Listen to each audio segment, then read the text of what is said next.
What did you do to me? You're the worst. I was invited by a beautiful colleague who loves mountaineering, named Olivia, to head to the snowy mountains. What was thought to be a fun climb turned into a nightmare when we were suddenly struck by a fierce blizzard and got stranded. I saved the freezing, beautiful Co Johnson, but as soon as she regained consciousness, she misunderstood and thought I had done something terrible, and started crying hysterically. We made it home safely, but she still misunderstood me. A few days later, I was called into Johnson's office where an unexpected twist awaited me. My name is John Parker. This year I turned 35, having joined a major company right out of college. I thought I'd work there for the rest of my life. But then I heard that Elizabeth Johnson was starting her own business. She was in desperate need of talented people and reached out to me. I wasn't sure if I was one of those talented people, but I always maintained high performance and was frequently asked for advice by my colleagues. Johnson wanted me to work for her, so I must have been doing something right. However, when Johnson approached me with the offer, I was honestly hesitant. Leaving a major company to work for a new startup seemed like a big risk. Even after hearing her out, I couldn't make up my mind. I had been working at the major company for 12 years and had built a decent career. Did I have the courage to throw it all away? As I pondered, I remembered an old dream of mine. I had always dreamed of starting my own company, but after getting a job at a major company and seeing my career take off, I kept putting that dream aside for various reasons. I used to be more willing to take risks back in the day. Thinking back to my college days, I started to consider that maybe working for Johnson's company wouldn't be such a bad idea after all. So, what about the offer to work for us? Yay! I've decided to take the offer. Really? Thank you. Well, when I told Johnson I was leaving my company to work at hers, she was thrilled. Johnson had always been on the quieter side, not talking much to others, but it seems her vibe completely changed after becoming a professional. Switching from glasses to contacts and starting to wear makeup probably played a big part. I bet 99 out of 100 people would call Johnson beautiful. Knowing her from our college days, I feel a tremendous gap between then and now. Moreover, Johnson is incredibly talented and is known within the company as the beautiful CEO. Working under Johnson made me want to push myself harder than ever. Since the industry was different from where I previously worked, I initially didn't know what I was supposed to do. I had to start from the basics, which meant asking a lot of questions, often to those younger than me. I was anxious about fitting in at the workplace, but the talent Elizabeth brought was nothing short of excellent. Their explanations were clear, allowing me to quickly get accustomed to my duties. Around a year after I started working at Johnson's company, I was invited to go mountaineering. It turns out Johnson had taken up mountaineering as a hobby for some time, using it as a way to clear her head. She usually went alone, but remembering that I was in the mountaineering club during college, she invited me. Hey, Parker, weren't you in the mountaineering club back in college? How about joining me on my next day off? Mountaineering, huh? It's been a while, but since you asked, I'd love to join. Initially, the plan was to go with a few others, but they had to cancel last minute due to childcare responsibilities. In the end, it was just Johnson and me left, so we decided to go ahead with the plan. Having kids really makes it hard to stick to plans. Huh? We're free because we're single, but it's a different story once you have kids. While having this conversation, we climbed a mountain. Johnson wanted to do some serious mountaineering, so she chose a mountain that was more suited for advanced climbers. Moreover, being winter, we needed to prepare for the cold, and the snow made the footing treacherous. Both Johnson and I were well equipped, but we gradually began to run out of breath. For me, it had been a while since I did serious mountaineering, and it seemed to be Johnson's first time tackling a snowy mountain. We decided to aim for a rest stop first, using oxygen spray as needed. I thought I was pretty accustomed to mountaineering, but snowy mountains are really something else. When I first challenged a snowy mountain, I was surprised too. "You doing okay, Johnson? If it's too much, we can call it quits." "No way. I'm not letting this beat me." Johnson turned out to be more resilient than I expected, insisting on reaching the summit. "Then I'll stick with you to the end. Reaching the summit of this mountain might change something inside me." With that thought, the two of us helped each other as we aimed for the summit. We were making good progress up to the mid-slope, but the weather gradually started to look ominous. "It might turn into a blizzard if we continue like this. We have to hurry to the shelter, or in the worst case, we might get stranded." "We might get caught in a blizzard, so let's hurry." I encouraged Johnson, who was tired, to push a little harder. However, our efforts were in vain as we were hit by a fierce blizzard. "Johnson, are you okay?" I couldn't see much, but somehow Johnson was trying her best. But it seemed like she was nearing her limit due to the cold.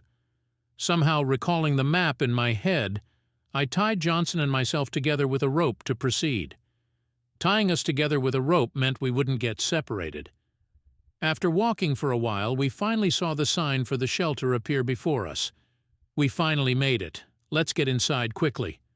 Yeah. Once inside the shelter, we immediately turned on the heating. The heating worked without a problem, but the draft was terrible. No matter how much we tried to warm up by the heater, the draft made us shiver. For us already close to our limits, this situation was really bad. Moreover, Johnson's inner layer was soaked with snow, chilling her to the core. I was only wet on the outer waterproof layer, so removing my jacket would somewhat help. But Johnson was shivering so much that her teeth were chattering. Potentially facing a life-threatening situation.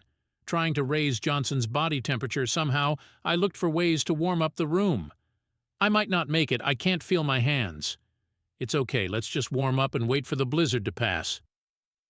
I prepared some instant noodles I had brought for emergencies and handed them to Johnson.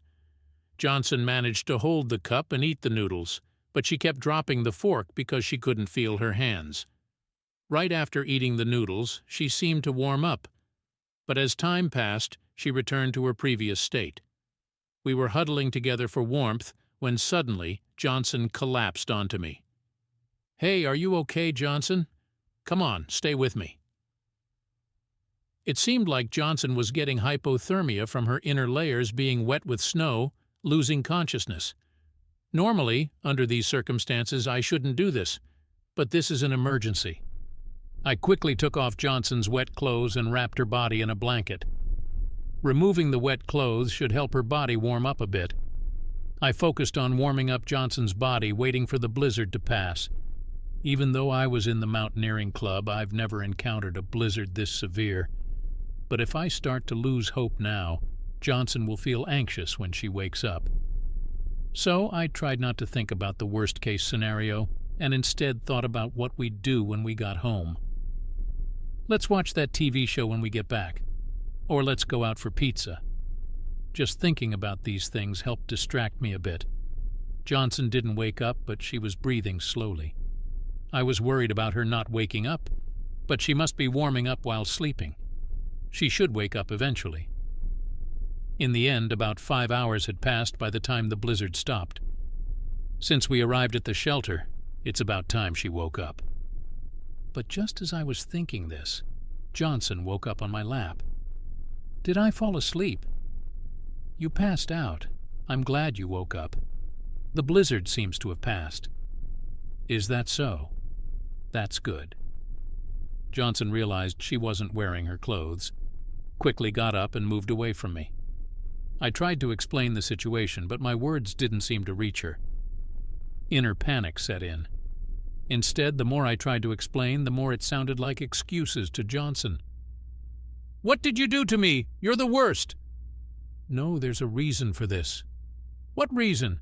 Don't think you can just do this and get away with it." Unfortunately, the rescue team arrived at that moment. Right after we got to the shelter, I had sent out a request for rescue. I hoped everything would be fine once the blizzard settled, but I acted, thinking about the worst-case scenario. Johnson, wrapped in a blanket, rushed to the rescue team. The rescue team, not fully grasping the situation, glared at me and instructed Johnson to get dressed. I had to clear up the misunderstanding quickly, so I explained the situation to one of the rescuers. They were familiar with the conditions in the snowy mountains and understood my actions. Still, Johnson looked at me like I was the perpetrator, visibly fuming throughout. There's work as usual tomorrow, but I have no idea what will happen if Johnson continues to misunderstand me. So, first thing after arriving at work, I must clear up Johnson's misunderstanding. The next day, I headed to the office with determination, but it was already too late. Rumors about Johnson and me had spread throughout the company. Did you hear? Parker supposedly took off Johnson's clothes. Especially the looks from the female employees were painful, and being in the office became torment. Luckily, I was out on business the whole day, but it wouldn't be the same tomorrow. Am I going to have to endure these sharp stares forever? Moreover, since that day, I've been stopped by the secretary every time I try to enter the president's office, and I get no response to my messages. After a few days of this, I was mentally exhausted. I had been producing results at work until now, but recently, I've achieved nothing. Not only that, but I've made careless mistakes, and there have been complaints from clients. If this situation continues, I might not be able to stay at the company. Anyway, to ease my mind, I decided to talk to my colleague and old classmate, Michael Thompson. I don't think I did anything wrong, but I guess I've instilled fear in Johnson. You didn't do anything wrong, man. I would have done the same thing if I were in Parker's situation. Thompson was a classmate from college and was in the mountaineering club with me, so he understood what I meant. He told me that what I discussed wasn't wrong at all and to hold my head high. It wasn't much advice, but just being able to talk about it made me feel a lot lighter. Besides, having even one person on my side made me feel like I could overcome anything. Encouraged by Thompson, I managed to get back to my work. How can you keep such a calm face? Have you ever thought about how the president feels? Despite the harsh words from other employees, I somehow managed to hold my ground. I hadn't done anything wrong. I just hadn't been given a chance to explain myself. If I couldn't defend myself, I thought it was better to keep silent rather than make a fuss. After spending a few days like this, I was suddenly called to the president's office by Johnson. This was the first time I would face Johnson since we returned from the mountain. She had been ignoring all my attempts to communicate, and now I wondered what she could possibly want to say. It could be something not very favorable for me. Imagining the worst, I hesitantly knocked on the president's office door. Johnson's voice heard through the door was cold, making it clear I wasn't welcome. Once inside, I could tell from the atmosphere that Johnson was angry. "Do you understand why you've been called here? Is it about what happened on the snowy mountain? If you understand, then this will be quick. I'm asking you to resign." It was just as I had feared. I knew Johnson was angry and expected some sort of punishment, but to be asked to resign even though I had saved Johnson's life seemed too harsh. "I tried to explain before, but I was trying to save your life." That's just an excuse, isn't it? How dare you strip someone's clothes off? Please, just hear me out. It's already been decided. Please make sure to hand over your work to your colleague. Johnson said this and urged me to leave the office. Is it all over? Just when life was starting to get enjoyable after I threw everything away to work here. As I thought this, the door to the president's office burst open. There stood Thompson out of breath. "Wait a minute, I have something to say." Thompson went to the same university as Johnson, but they shouldn't be well acquainted. Whatever Thompson could say now, it likely wouldn't change the outcome. I was about to give up and leave the office when Thompson grabbed my arm with a look that seemed to say, "Don't give up." He appealed to me, "Please look at this." What Thompson handed to Johnson was his smartphone screen. I couldn't see what was on it from where I was, but Johnson was intently looking at the screen. Then, after thinking for a while, she said she needed some time to think. About a minute later, Johnson stood up and came towards me. Then, making direct contact with her sincerity, she deeply apologized to me. "I'm sorry for misunderstanding you." "What do you mean?" "I finally understand why you did what you did on the snowy mountain.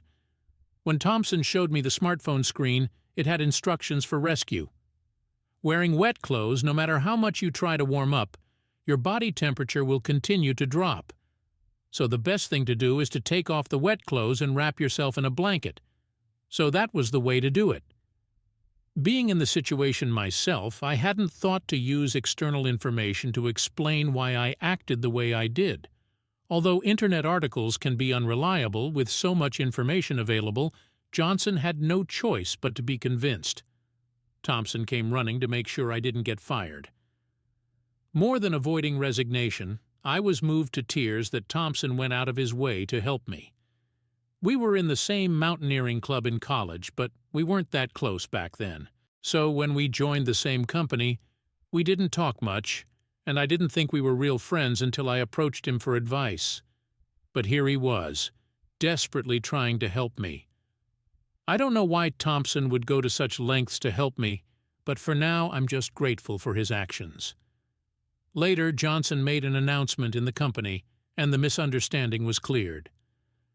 "Thank you for saving me back then. It really helped. The thanks is mutual. Haha, never mind. But I didn't do anything for you. Have you forgotten about that time?"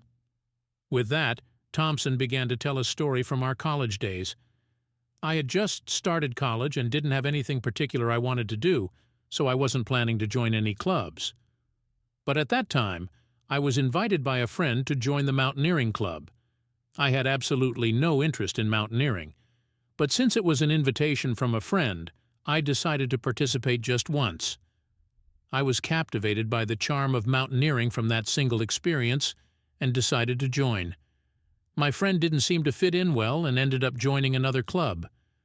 Despite not knowing anyone, I became friendly with the other members and enjoyed the weekly mountaineering trips. Thompson had joined a club before me, but we hung out with different members, so we didn't really interact. It seems Thompson had the same impression, and we weren't particularly close. I think we only talked during club meetings sometimes. However, Thompson mentioned that there was a time when I helped him. I have no recollection of that. When he went into details, he said it was a windy day. It wasn't a snowy mountain like this time, and since it was a low mountain, everyone went with light gear. When the wind started blowing suddenly, the club members were quite panicked. But among them, there was one person who responded calmly and led the members. "That was you, Parker. I've respected you since that day." Now that you mention it, I remember something like that. It's only after you said it that I recall. We were all beginners that day, and the members were quite panicked. I remember I was a beginner at mountaineering too, but thanks to studying beforehand, it paid off. I had simulated various situations and thought of corresponding measures, so I could respond calmly when the strong wind blew, and I could apply first aid. On this snowy mountain, I hadn't thought of it as saving someone because of my actions. But looking back, maybe I did help many people. I hadn't had much confidence in myself until now, but this made me feel a bit more confident. You don't realize his own strength. Ha ha, I always thought you could do great things. Great things, huh? Thompson patted my shoulder and returned to his desk. From that day, I started thinking about something. That is, I wanted to try starting a business. I'll turn 35 this year, but I feel like I can still take on challenges. But what should I start with? When something isn't sure, the best thing to do is to ask someone. I decided to talk to Johnson, who was closest to me. Starting a business involves a lot of hassle, like raising funds and preparing documents related to the business. Still, I studied hard and managed to cram knowledge about starting a business into my head. By that time, I had received a promotion offer from Johnson. "I know you wanted to start a business, but if it's okay with you, I'd like you to continue working here. You're telling me that now I'm sorry, but we need your help. I'm seriously considering a promotion for you. Honestly, when I was told about the promotion, my heart wavered, but the dream I had since my college days was now within reach. Should I choose stability or chase my dream? After months of deliberation, I chose to start a business." Johnson looked sad and Thompson seemed lonely as he saw me off. It was tough to leave, but this was my decision. For now, all I can do is work hard to make a profit. I introduced myself around a lot after starting my business, but it was hard to find work that led to jobs. Being on my own meant I didn't have to pay employees, but still, my money was dwindling every day. I had savings for times like this, but at this rate they would run out. While I was wondering what to do, I got a call from Thompson. "It doesn't look like I'll have to work late today, so if you have time, let's go out for a drink." I was just thinking I wanted to drink. Is meeting in front of a station okay? I know I should be saving money right now, but I couldn't help wanting to drink with someone. I quickly got ready and headed to the station we agreed to meet at. I checked the calendar earlier and it seems it's half a year since I resigned. I've been so busy lately that I haven't taken a proper break, losing all sense of time. Thompson, whom I hadn't seen for half a year, seemed a bit more mature and calmer than before. "Long time no see. Have you been well?" "I found a nice place. Let's go there." Despite his common demeanor, his way of speaking hadn't changed from the old Thompson. Just seeing him after so long made me tear up. I'm not sure if Thompson noticed my eyes were red, but for some reason he walked half a step ahead of me. The place Thompson chose was famous for its delicious steaks. Moreover, he casually mentioned he had already made a reservation. This place apparently requires a reservation to get in, so maybe he was thinking of inviting me even before he called. I was a bit curious, but I figured it's better not to ask. I took a seat guided by the server and ordered a beer, just like Thompson did. "By the way, I heard Johnson is getting married. Seriously, beat me to it, huh?" Thompson didn't pry into my recent troubles or point out my gloomy demeanor. We just talked about how the company was doing now and what I was getting into. That's all we talked about. He must be trying to be considerate in his own way. But knowing Thompson, he must have invited me out because he was worried about me. Actually, I made a big show of quitting, but things haven't been going well. "Well, I could sort of tell by looking at your face. So what are you planning to do now?" "I don't know, honestly. I'm reaching my limit both mentally and physically. I wanted to keep things light since I was meeting Thompson after a long time. But once I started talking about work, the floodgates of my anxieties and complaints opened." Thompson listened silently to my venting without blaming or pointing anything out. And after I had finished talking, he made an offer. "Isn't it because you're doing it alone that you feel insecure? If that's the case, I'll help you. Even if you want to help, you have your job, don't you? I can just quit it." "What kind of joke is that?" I looked up sharply, but the expression on Thompson's face was dead serious. He was serious about it. That realization made it hard for me to respond lightly. But ultimately, as I was nearing my limit, I ended up asking Thompson for help. While I was hesitating, Thompson acted as if he already knew he would come to help me. He had started handing over his tasks to his colleagues the day after we went out for drinks, and had even submitted his resignation to Johnson. While I was slightly shocked by his decisiveness, I knew I had to be grateful to Thompson. "What would you have done if I had said I was quitting the company?" "That would also be fine then, but I believed in you." "Believed in what?" "That you were the kind of person who wouldn't run away and would keep fighting." Maybe I had misunderstood Thompson. Thompson was skinny, not much muscle, and didn't seem like someone who would be in a mountaineer club. Also, even after becoming an adult, he wasn't proactive in speaking up, and I had never seen him get serious. But for some reason, it was different when it came to me. Whenever I was in trouble, he would always come to my aid and extend his hand. Moreover, he seemed not to worry about what would ultimately happen to himself. And thinking back to our college days, the Thompson of today is hardly recognizable. I was so curious that I had to ask Thompson, "Why are you going to such lengths for me? Even if you say you helped me back in college, that day wasn't all that dangerous. And saying you saved my life is an exaggeration. I've been helped by you even after becoming a working adult. Was there such a time?"